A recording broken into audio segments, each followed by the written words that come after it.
So I'm like 98.73% sure that my radiator has a crack in it. But they can't determine if it's fixable or not until it's pulled out and we do the air test on it. So we had the valve open here and it dripped for a little bit.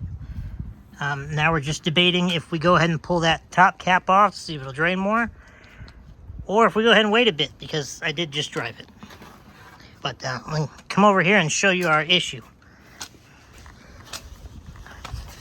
Okay, so you can't see it with your eyeballs, but right up there, just on the other side, oh, there it is, just on the other side of the fence, right there by that corner, that's where it's leaking. And then the mess comes and runs down the side, pulls up on the front of the frame, and then as I'm driving, it sprays all over this fender liner here. Okay, I'm ready. Just be ready to move, if need be.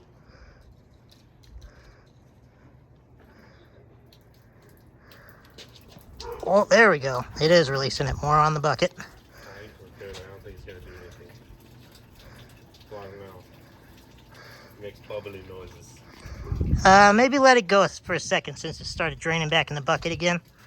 And then we'll fully release the up top cap.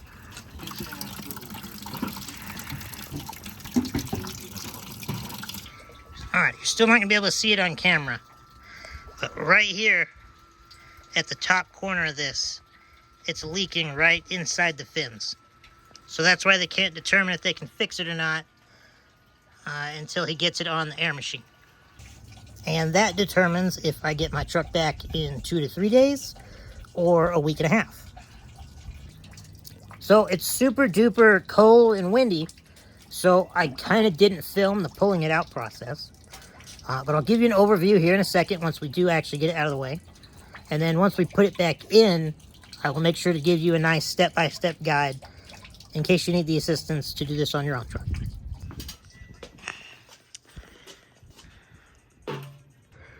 Alright, radiator is pulled as you saw. On the passenger side here, you're going to have 1 bolt for your fan shroud, 2 bolts down there. And then you're going to have this top tube with a clamp on it you'll undo. And then your lower radiator hose down there. Now, we will also be popping this coolant bottle up and off so that I can try and repair my fan shroud there, but that's just completely separate. You will also have your positive battery cable here that either bolts to your radiator support, or you'll have studs on the top of your radiator. So you want to get that out of the way. Here on your driver's side, you're going to look at the same top bolt, bottom bolt for your plastic shroud here. You will have to pop your washer fluid bottle. Just give it a good solid yank up and it will pop out of these clips here. And then of course, your upper radiator hose because we're on the driver's side. And then other than that, you'll have a top bolt here and one on the other side. And then it just lifts right out. So this here is the back side of the radiator we're looking at. Come over here to the front. Let me see if I can show you. Without knocking things over. So right here, right there where my finger, get back here. There, right there where my finger is, and just below is where you can see it get wet, and then it drips down the side before it eventually hits the ground. And you can also see all of the spots where the coolant dried as it ran down when the radiator was really hot. And when I say hot, I mean like operating temperature. I've never had any sort of overheating issues that would like lead to a stress crack or anything like that. It's always done its job very well. But now we just have to take it over to the radiator shop tomorrow, see if it is fixable. And if it is, great, that's $100 and I get it back in a day. Or if not, that's at least $300 and I gotta wait, what is it? It's Tuesday now, so it might show up by Friday, but I doubt it because we're at the end of Tuesday. So we're looking through at least the weekend for me. And we also have 2 snowstorms coming, which doesn't help. Because as you can see, Grandpa is back and on the other side of the garage. You can't see, he is parked in there. So I am back outside in the driveway. There's the 3-year-old, 35,000 mile, obviously leaking radiator. And there's our new one.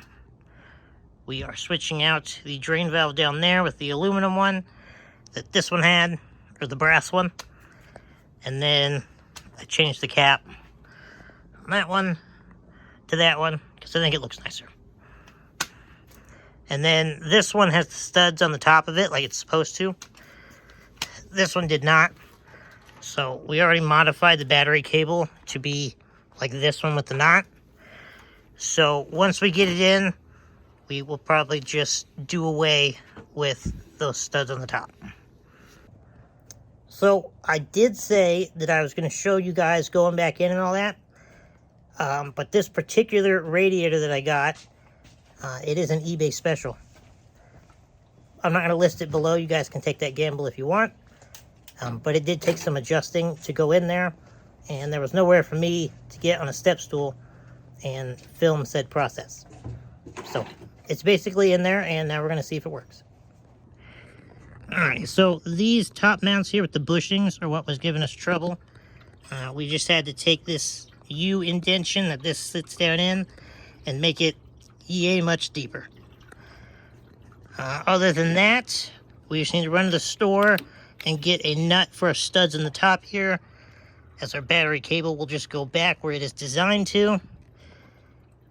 Then we got our shroud bolted, 2 bolts, one and then one under there on both sides. We got our top clamps, T-bar clamps. Don't use the other kind like you tighten with a Phillips, those are garbage. We got our top hose and our bottom hose over there done. Washer fluid bottle and a reservoir snapped into place. Now it's just filling it with coolant, and we will get it warmed up so the thermostat opens. Make sure we get it all topped off, and that should be that. Even though you didn't see us do the exact process, it is fairly straightforward, and if you actually need to do so on your truck, I'm sure you are fully capable. We got the radiator done just in the nick of time, as winter is very much upon us again. It is all of 10 degrees, and it's headed down to negative 15. But, as you can see here on the ground, there are no leaks. So that's a good sign from a properly working radiator. Also, look at this thing. So now you get to see us do stuff to 2 Cummins' trucks instead of 1, which is better. Thanks for watching again. Drop a like and a comment, and make sure to subscribe for next time, because we got a whole bunch of videos coming out.